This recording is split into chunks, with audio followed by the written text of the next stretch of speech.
if there are any questions, not only on the news media or anything, but anything in general that you'd like to ask me about, please do ask away.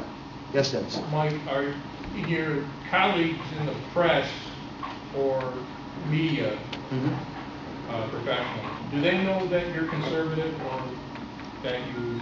Yes, I do not hide, and I have... Does that cause conflict?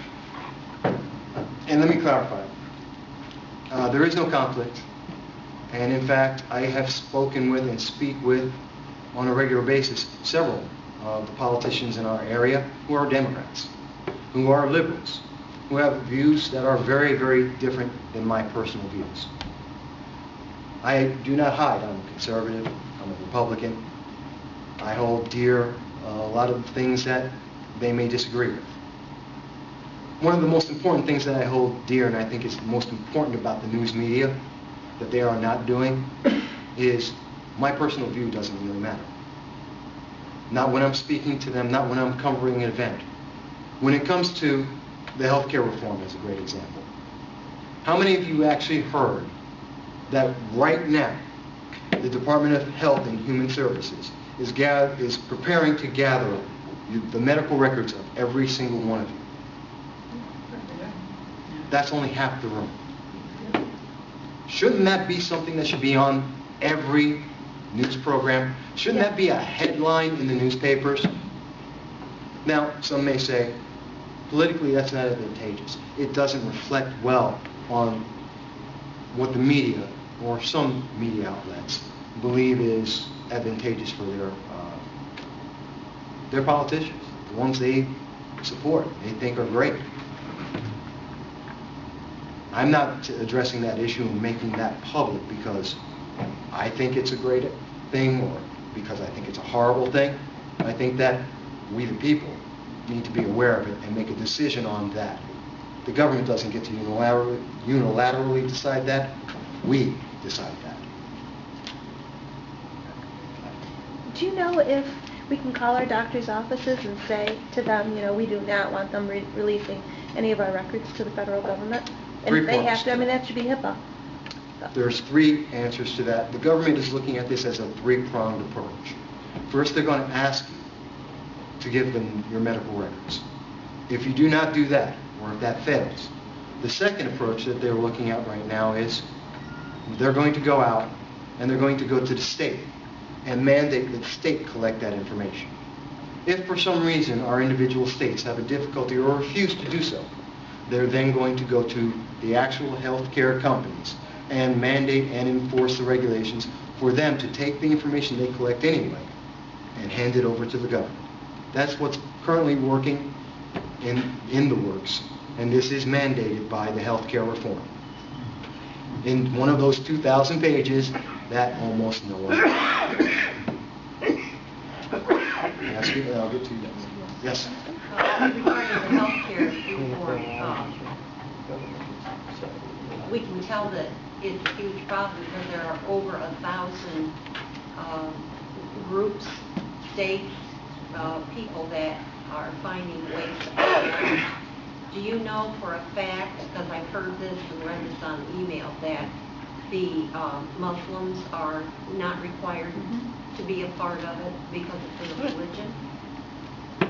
That's another problem with the media today and politics today, in that when groups whose purpose is to inform the public, when politicians who are supposed to listen to the public fail to do their jobs, we start seeing other information. I can tell you that to the knowledge that of what I've read in it, and from every expert that I have addressed and read about, that is not true.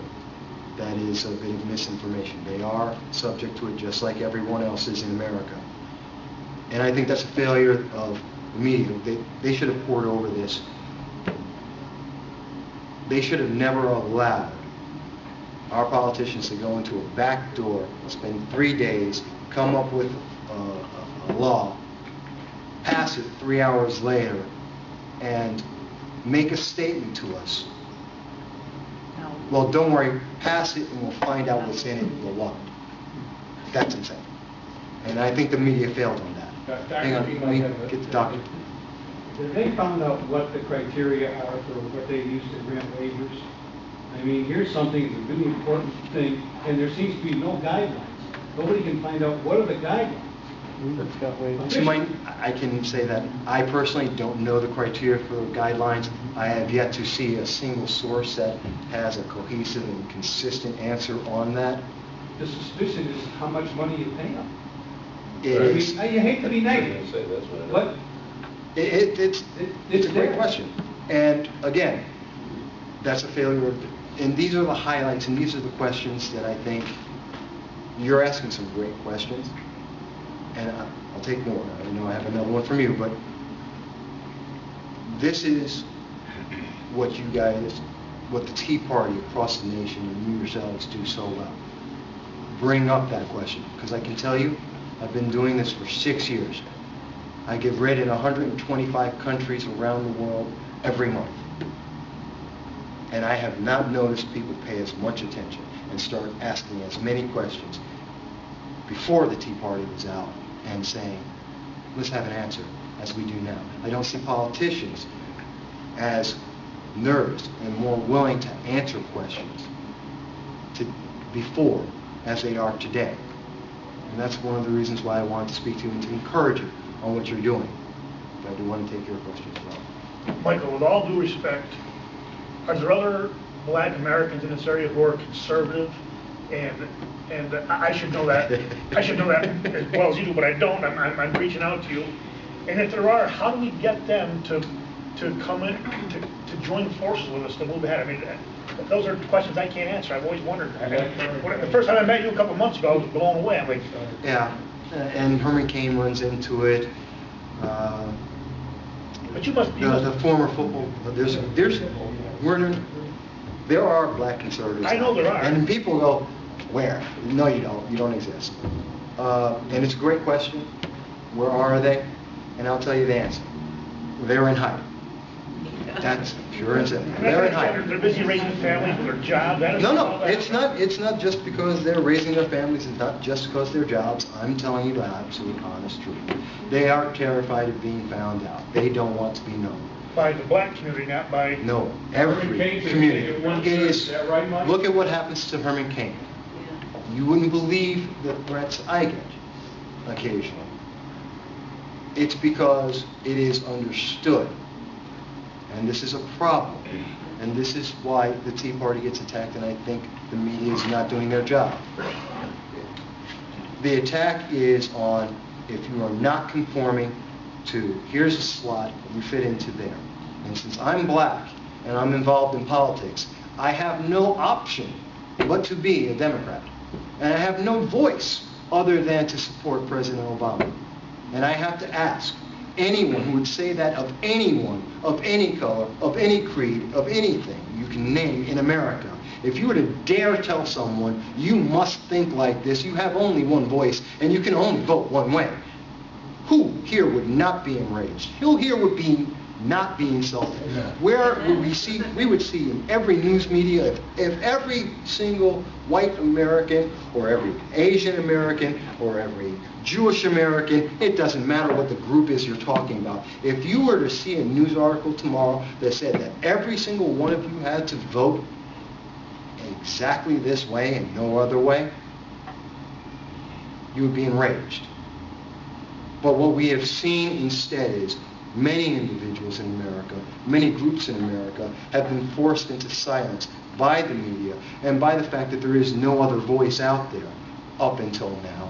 And there has been no way to say, well, I'm a black conservative, and not be so criticized, so ostracized, that it's not worth the fight. Not me by myself. But now this is a new option. We have the Tea Party. And as I said, whether people agree with the Tea Party or not, we now have voices that are coming out. And we have people speaking up and saying, no, that's not right. There is something else. So I expect, like Herman Cain, like myself, like Lynn Swan, like so many other black conservatives, you're going to see a lot more of us. You're going to hear our voices a lot more. But how do I get them out right now? We speak. We make these contacts.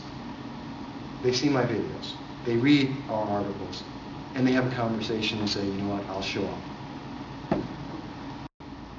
Yes, Doctor? I had made this point at one of the other meetings, is that the Tea Party has been legitimated. There was an April issue of the Journal of Foreign Affairs. Mhm. Are you familiar with that? That's the policymakers. These are the wonks that make the policy that the politicians glom onto. Mhm. They compared the Tea Party to Jacksonian Democrats, who are messy, unruly, naive, but important. Yeah. So we have been legitimated by a very important traditionalist part of the media. This particular magazine is very well respected as being pretty nonpartisan. The Journal of Foreign Affairs, But, as I said, we have some legitimate. there's no question. There is no question that you are. They understand. There are some organizations in the media that will always attack. But I think this Michael, brother. your talk reminds me of the Mahatma Gandhi saying, it's my favorite, as it relates to Tea Party. First they ignore us, then they mock us, then they fight us, then we win. I think we're in phase 3. It could well be. It definitely may be. I think someone else back there had something to say. Did I see a hand before? No? Anything else about anything I could answer for anyone?